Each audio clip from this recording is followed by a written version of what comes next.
Okay, in this video, we are going to find the value of this expression 8 minus 5 parenthesis 8 minus 4. Sounds simple, right? But many people make a simple common mistake here. At first glance, you might think 8 minus 5 equals 3 and then see the parenthesis which means multiplication and 8 minus 4 which equals 4.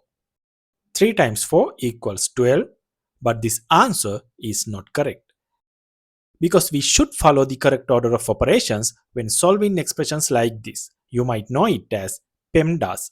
In PEMDAS, P stands for parentheses, E stands for exponents, M stands for multiplication, D stands for division, A stands for addition, and S stands for subtraction. Now let's apply PEMDAS to this expression. First, we look for parentheses, and here we have one. So let's solve what's inside the parentheses first.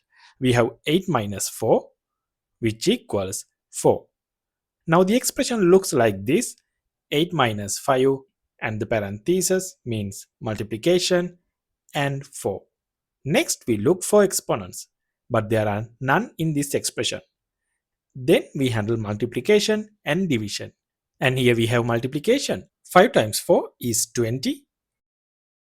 Now we have 8 minus 20, which equals negative 12.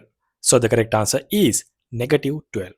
Let me know if you got the right answer in the comments and see you in the next video.